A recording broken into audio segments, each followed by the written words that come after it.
You put your dog to bed last night and everything was completely normal. No limping, no scratching, nothing. You wake up this morning and there it is. A patch on their side or their neck about the size of a quarter, bright red, wet, and completely bald. Your dog is frantically licking and chewing at it, and every time you try to touch it, they flinch or growl a little, which they never do. You panic.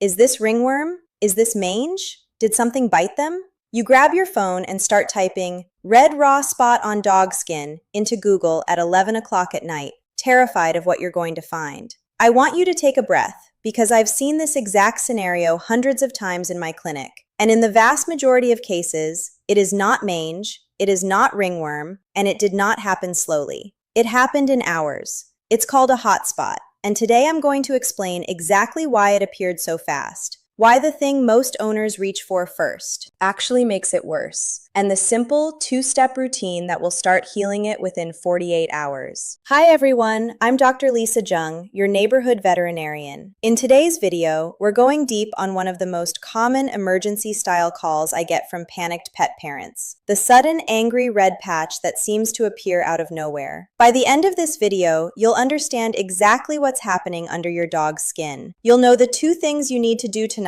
to start the healing process. And you'll know the specific warning signs that mean this needs a vet visit instead of a home remedy. If you find this helpful, please subscribe. It genuinely helps me keep making these free educational videos. Let's get into it. First, let's talk about what a hotspot actually is, because the name undersells how serious it can look and feel to your dog. In veterinary medicine, we call this acute moist dermatitis. The word acute is the key word here, because unlike most skin conditions that build up slowly over weeks, a hotspot can go from completely normal skin to a raw, oozing, angry wound in as little as 2 to 4 hours. That speed is exactly why it feels so alarming and sudden to you as an owner. You didn't miss the early signs. There often aren't any early signs to catch. Here's the biology behind it. Your dog's skin has a natural barrier, a thin protective layer that keeps moisture in balance and keeps bacteria where they belong, which is mostly harmless on the surface. Something disrupts that barrier, and it can be almost anything. A single flea bite, a small scrape from running through brush, matted, damp fur that's been trapping moisture against the skin for days. An ear infection that's been dripping fluid down the side of the face and neck.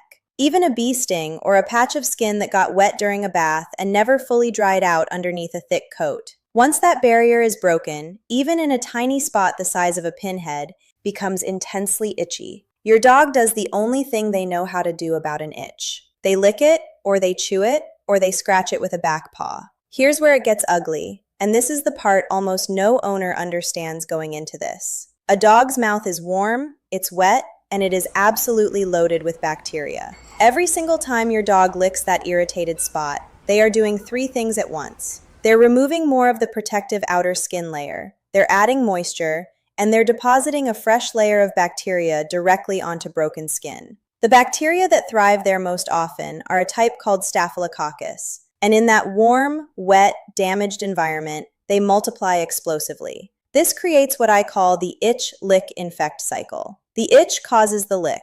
The lick removes skin and adds moisture and bacteria. The bacteria cause inflammation and pain, which somehow still feels like itching to them. Dog's brain, which causes more licking. Within just a few hours, that tiny irritated pinpoint has turned into a red, swollen, oozing patch of missing fur the size of a coin or even the size of your palm, because your dog has been unknowingly making it worse every single time they tried to soothe it. Now let's talk about the biggest mistake almost every owner makes the moment they see this. Your instinct is to run to the medicine cabinet and grab a human first aid ointment, one of those triple antibiotic creams, and slather it on. I understand the instinct completely. You want to do something right now. But here's the problem. Those human ointments are typically thick and greasy occlusive ointments trap moisture directly against the skin. Remember what we just said. Moisture is one of the main things feeding this cycle in the first place. You could actually be sealing the bacteria in and making the environment even more perfect for them to multiply. On top of that, dogs will often lick right through the ointment anyway within minutes, meaning you didn't even get the benefit. You just added another layer of moisture to the wound. The second common mistake is reaching straight for the clippers or scissors and trying to shave the area yourself while your dog is squirming and in pain. I'm not going to tell you never to trim fur around a hot spot. In fact, I'm going to recommend it in a moment. But doing it incorrectly on a painful, moving target with scissors is how owners accidentally nick already damaged skin and make things worse, or get bitten by a dog who is in genuine pain and scared. So what actually works? Let's walk through the real two-step process I recommend to my own clients. Step 1 is immediate relief and drying out the environment. And I want you to do this tonight if you're dealing with this right now. First, carefully trim the fur around the hot spot, not on it, using rounded tip scissors or clippers if you have them, working slowly and stopping immediately if your dog reacts in pain. The goal here is simply to stop matted, damp fur from continuing to trap moisture against the wound and to let air actually reach the skin, which bacteria hate. If your dog won't tolerate this at all, that's completely fine. Skip to the next step. This is a nice to have, not a requirement. Next, we're going to make a simple, soothing compress using something you almost certainly already have in your kitchen, plain black tea. Brew a regular black tea bag in hot water for a few minutes, just like you would for yourself.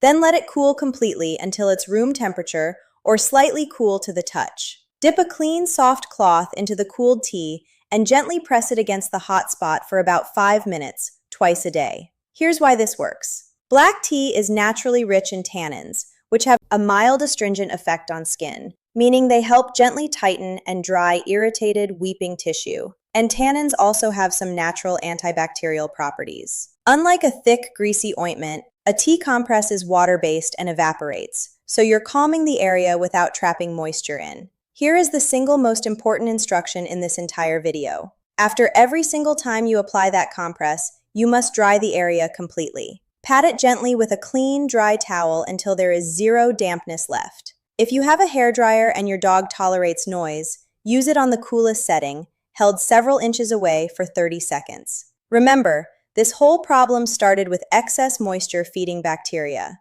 If you apply a soothing compress and then walk away leaving the spot wet, you have just fed the exact problem you're trying to solve. Do this compress and dry routine twice a day, and you will typically see the redness start to calm and the oozing start to dry up within 24 to 48 hours. That's the first half of the equation, calming what's already there. Step 2 is stopping the licking cycle, because I can give you the best compress in the world, and it will not matter if your dog is undoing the healing every 20 minutes by going right back to licking it raw again. This is the part owners resist the most, but it's non-negotiable for the first few days. Your dog needs a temporary barrier between their tongue and that spot. This doesn't have to be the giant, uncomfortable plastic cone that makes your dog bump into every door frame in the house. Soft, inflatable, donut-style collars or fabric recovery collars are widely available, gentler, and most dogs adjust to them within an hour or two. The goal isn't to punish your dog. It's simply to break the itch, lick, infect cycle for the 3 to 5 days it takes for the skin barrier to stake. Start rebuilding itself. Every lick resets the clock. Every hour without licking is an hour of real healing. While that barrier is on, this is also the moment to think about why this happened in the first place. Because a hot spot is very often a symptom, not a random event. Check your dog from nose to tail for fleas, especially around the base of the tail and the belly. Check their ears for redness, odor, or discharge, since a hot spot on the cheek or neck is very frequently caused by an ear infection dripping fluid onto the skin below it. Think back over the last few days. Were they swimming or bathed and not fully dried underneath a thick coat? Have they been chewing at the same general area for weeks due to a seasonal allergy? Finding and addressing that root trigger is what actually prevents this from becoming a repeating problem every few months. For long-term skin support, especially for dogs who seem prone to this, recommend talking to your vet about adding an omega-3 fatty acid supplement, specifically fish oil formulated for dogs, to their daily food. Omega-3s support the skin's natural barrier function from the inside, making the skin itself more resilient the next time it faces a flea bite,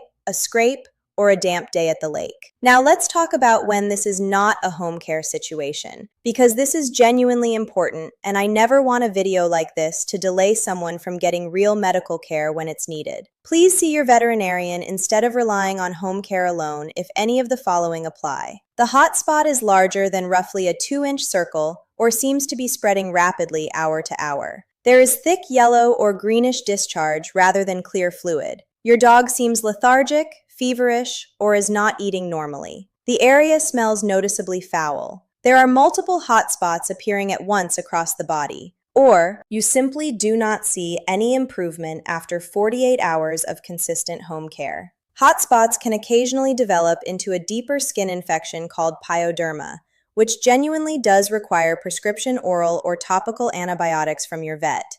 And there's no home remedy that replaces that when it's needed. Trust your gut here. You know your dog. If something feels more serious than a simple hot spot, it's always worth a same-day vet visit. I also want to mention, because I get this question constantly in the comments, yes, this can happen to short-haired dogs too.